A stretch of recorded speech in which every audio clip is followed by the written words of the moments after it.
We should play that. A leadership change at the Youngstown Foundation, how a new scholarship is looking to promote social justice at YSU, and we tell you all about Woofstock. Woofstock with an F. Right, Woofstock. Woofstock. Yes.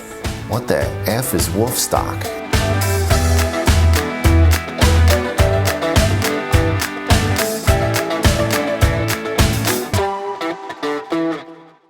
Hello everyone, welcome to the Daily Buzz. I'm Mike Moliterno. We have a big day today, and our top story is that Jan Strasfeld is stepping down as executive director of the Youngstown Foundation. And I, for one, could not be happier. Not because I want to see her gone or anything like that, but because it finally gives me an excuse to play a video clip that I have been holding on to for years. Watch this very, very carefully. That we're part of the collaboration. So what I ask is when you Did you guys see that? She dumped a glass of water right over her right shoulder. Watch it again. That we're part of the collaboration. So what I ask is when you That is a piece of B-roll I shot like 10 years ago or something like that, and it's actually not her dumping water over her shoulder. She's actually standing right in front of somebody who is also wearing a similar colored outfit, and that person is taking a drink of water. You just can't see it, but it looks really awesome. The first time I saw it, I almost fell out of my chair. But in all seriousness, here is some of what Jan Strasfeld was able to accomplish during her time as head of the Youngstown Foundation. During her tenure, the foundation doubled its fund assets and developed new initiatives such as the Y-Star program, which awards up to $6,000 in scholarship funds to graduates of the Youngstown City School District who choose to attend Youngstown State University or Eastern Gateway Community College. Under her leadership, the foundation also invested in such projects as the Youngstown Foundation Amphitheater in downtown Youngstown, the Michael Kusalaba Library branch on the west side, and the Walnut Grove All-Inclusive Playground in Canfield. Well, maybe it's just me, but it seems that the nights have been getting a little chilly of late, a sure sign that summer is beginning its slow transition into fall. So it is time to carpe diem and get outdoors and enjoy it while we can. Safely, of course. Fortunately, this weekend is full of great events that you can enjoy while outdoors, and Maggie Young has the skinny on all of them in this week's After Hours report. Here's a clip. The Shaker Woods Festival is starting up this weekend at the Shaker Woods Village in Columbiana. The event takes place Saturday and Sunday from 10 a.m. to 5 p.m. You can find a long list of safety measures, guidelines, and more information at shakerwoods.com. Coming up on Saturday, you can attend Steel Valley Woofstock at Tiffany Banquet Center in Brookfield from 5 to 11:30 p.m.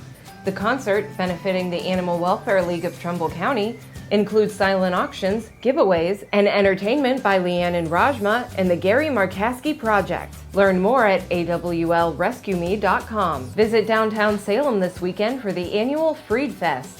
The annual live music event goes on from 10 a.m. to 11 p.m., spread throughout the downtown area. You can find a list of performers and more information at freedfest.com. You can see the full video by clicking the link in the description. Unemployment claims in Ohio fell last week to their lowest level since the coronavirus hit the state. 25,952 Ohioans filed jobless claims last week. Nationally, the week saw 1.2 million people file claims for unemployment benefits. The Youngstown Warren Regional Chamber is accepting nominations for its 4th Excellence in Manufacturing Award, which will be presented at the annual Economic Forecast Breakfast November 5th. Nomination forms are available in the story at businessjournaldaily.com. In case you missed it, here's a quick rundown of some of the in-depth stories our reporters brought you this week.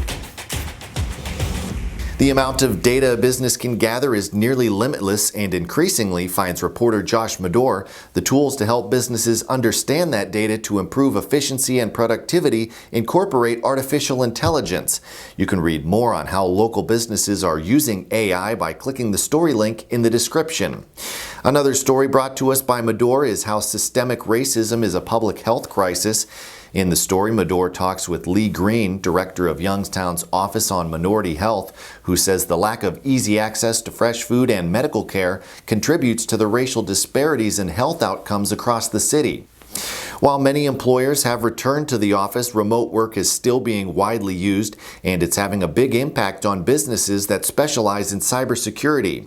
In his story, IT providers address remote work security issues. George Nelson gives us a rundown of what IT companies are hearing from local businesses and how they're helping them keep their companies safe. And finally, entertainment reporter Guy DeStolfo brings us this story on Enertech Electrical in Lowellville. The company, which won the Unsung Hero Award from the Business Journal as part of our Rally Around Small Business campaign, provides electrical infrastructure for schools and industrial structures in Ohio, Pennsylvania, and West Virginia. Business Development Manager Dominic D'Onofrio says Enertech will gross $10 to $12 million this year, and he expects that number to double in the next 10 years. The YSU Foundation is seeking funding for its new Social Justice Scholarship, which aims to help Black students who are community leaders. Youngstown State University is looking to raise $200,000 for the scholarship. The YSU Foundation will match donations for a total of up to $400,000, says the nonprofit's development officer, Kate Johnson. Right now, higher education is still very important for our youth, and having scholarship and opportunity in the community is going to help students continue their education. The scholarship is available to one student per year with a GPA of at least 3.0. It will cover the cost of housing, supplies, and other academic expenses, says YSU Development Officer Andrew Wingard. I believe maybe a couple weeks ago, we maybe around $2,000 had been raised so far. So it's still at the beginning stages. The committee is still planning a ton of fundraising opportunities.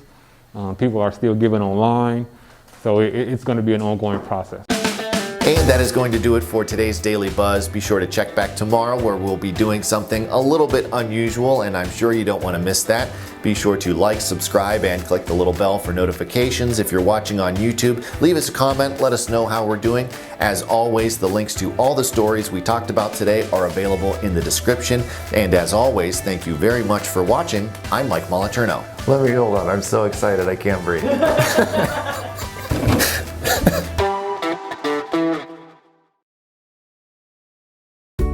717 Credit Union. Business services designed to meet your daily needs.